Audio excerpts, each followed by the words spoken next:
Welcome back to A Different Way. It's been a little while since we put out a video, but it's high time for an update.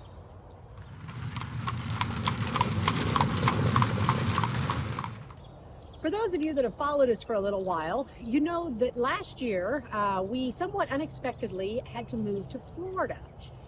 That meant a completely different growing climate.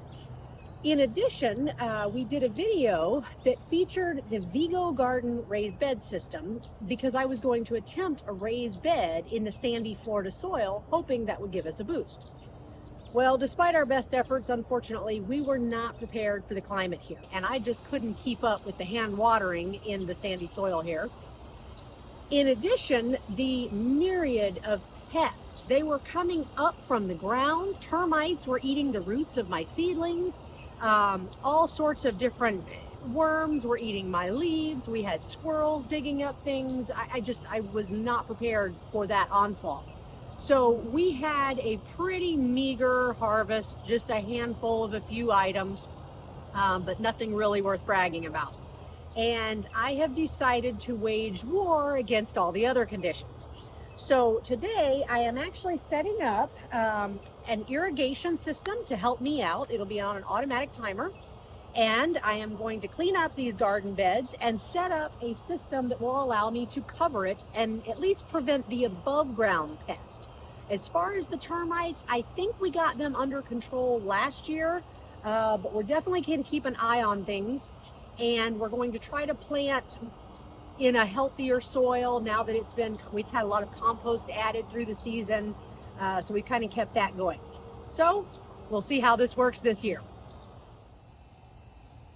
Well, here we are, and we're having a little more garden success than I had last year. Thought I would show you a little bit about what I'd done and talk about the challenges, because there's always a few. So, as you know, we were doing some experimenting with these different raised garden beds. So we have 3 of the Vego Garden raised beds, and then we've got 2 of the Vegiga raised beds. Now we're also doing experiments with one of those Vegiga beds without the plastic liner that came with it, and one of them we left that plastic coating on. So far, I've seen no difference between the 2, so I'll throw that out now. Now, in terms of actually gardening here in Florida, the first thing I did this year was install hoops that are basically just put on pieces of PVC, as you can see here. And I covered those hoops with a mesh netting as soon as I planted. So whether seedlings or seeds, either way, I put on this netting, and that protected them a lot. We only had a small handful of the small flea beetles and some of the black armyworms got in, but it was such a small number, I was able to just pick them off by hand about once a week. So we really didn't lose much to that. As the plants got bigger and started pressing on the net, as you can see with the squash and zucchini, then I had to remove the net eventually just to give it room to grow. At that point, obviously, bugs became more of an issue. Some of the plants were healthy enough to put up with it and tolerate it. Other plants have begun to succumb. I've also dealt with some powdery mildew for the first time, never dealt with that up north. And we've continued to deal with bugs or pest problems that I've not yet been able to identify. I'm just not familiar enough with the things here in Florida.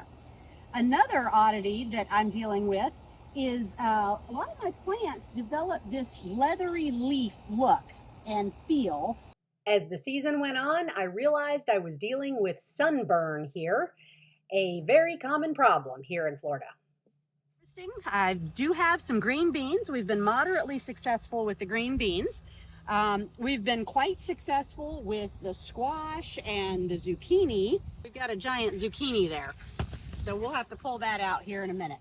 So another step I took was to install drip line.